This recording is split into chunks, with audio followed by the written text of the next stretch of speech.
வணக்கம் கிழக்கம் வணக்கம் கிழக்கம்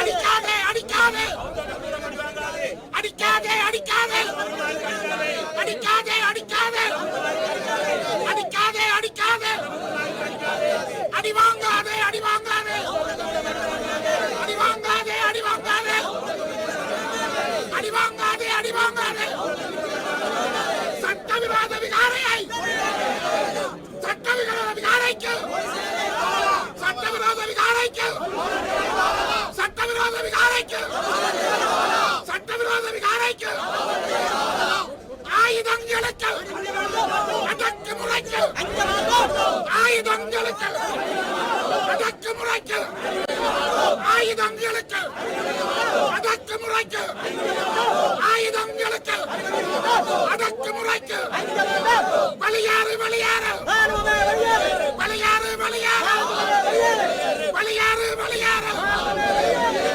வெளியேறு வெளியேறு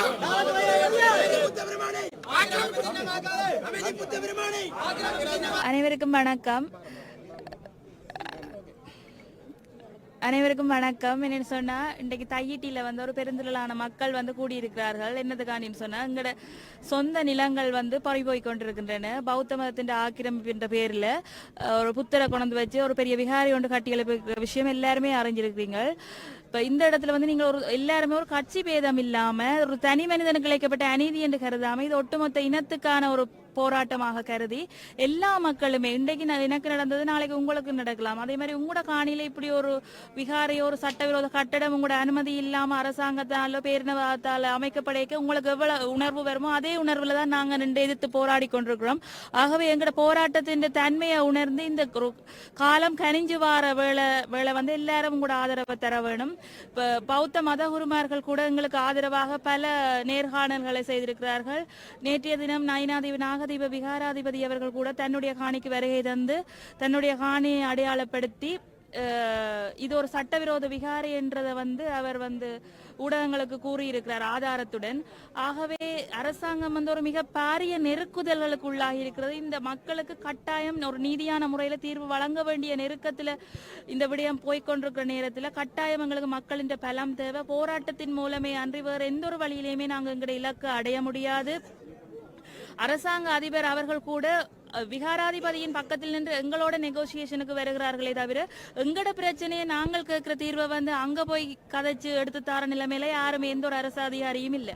அவையிட விகாராதிபதியாக்களோட கதைச்சு அவைக்கு என்னென்ன வேணுமோ அதை விடுத்து மிச்சத்தை எங்களுக்கு வேண்டி தரத்துக்கு எங்களோட சமரசம் தான் செய்ய வருகிறார்களே தவிர உண்மையாத மக்களின் காணி சட்டவிரோதம் என்றதை பாவிச்சு தங்களோட அதிகாரத்தை பாவிச்சு யாருமே அதுக்குரிய நடவடிக்கை எடுப்பதாக இல்லை. பிரதேச சபையில கூட கடந்த மாதம் எடுக்கப்பட்ட தீர்மானங்கள்ல முக்கியமானது ஒன்று வந்து இது வந்து சட்டவிரோத கட்டடம் அனுமதி பெறப்படாத கட்டடம் என்று சொல்லி 3 மொழியிலேயுமே ஒரு அறிவித்தல் பலகை ஒன்று நாட்ட வேண்டும் என்று சொல்லி ஒரு தீர்மானம் எடுக்கப்பட்ட நிலையில பலாலி போலீஸ் நிலையத்தால வந்து அந்த பிரதேச சபை செயலாளருக்கு வந்து ஒரு கடிதம் அனுப்பி வைக்கப்பட்டிருக்கிறது.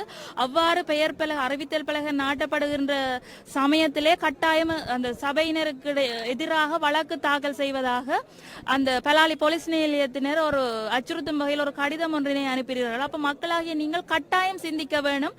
ஒரு குறிப்பிட்ட ஒரு வட்டாரம் ஒரு ஏரியாக்குள்ள வந்து அங்க வர சட்டவிரோத கட்டிடங்களுக்கு பொறுப்பு வந்து முழு அதிகாரம் அந்த இடத்துக்குரிய பிரதேச சபையில தான் இருக்குது.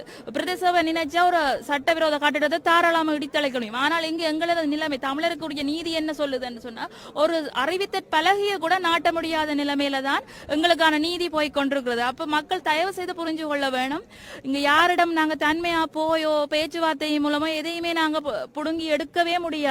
நாங்க போராட்டத்தின் மூலம் எவ்வளவுக்கு எவ்வளவு அழுத்தம் கொடுக்கிறோமோ அவ்வளவுக்கு எவ்வளவு அந்த நெருக்கடிகளால எங்களுக்கு உலக நாடுகளுக்கு தகவல் பரப்புவதன் மூலம் அந்த நெருக்கடிகளின் மூலம் தான் எங்களுக்கான தீர்வுகளை வந்து நாங்க பெற்றுக்கொள்ளலாம். ஆகவே இன்னும் இன்று மத்தியானத்தை நெருங்கி கொண்டிருக்கிறது. பின்னேறம் வரை இந்த போராட்டம் தொடர இருக்கிறது மற்றும் எங்களுடைய காணிகள் அனைத்தும் விடுவிக்கப்படும் வரை நாங்கள் தொடர்ச்சியான முறையிலே ஏதாவது ஒரு வகையில் போராட்டத்தை ஒழுங்கமைத்துக் கொண்டுதான் இருக்கிறோம். உங்களால முடிந்த எல்லாருக்கும் எல்லா நேரமும் சமூகம் அளிக்க முடியாவிட்டாலும் உங்களால் இயன்ற நேரங்கள்ல வந்து மக்கள் எல்லாருமே எங்களுக்கு ஆதரவு தர வேண்டி நாங்க கேட்டுக்கொள்றோம். தயவு செய்து எங்களை நலிந்து போக விட்டு விடாதீர்கள். எங்களுக்கு உங்களுடைய அனைவரது கரங்களும் தேவை. இந்த இடத்துல நான் அதைத்தான் எல்லார்ட்டையும் கேட்டுக்கொள்றேன். மேலதிக செய்திகளுக்காக எமது யூடியூப் தளத்தை சப்ஸ்கிரைப் செய்யுங்கள்.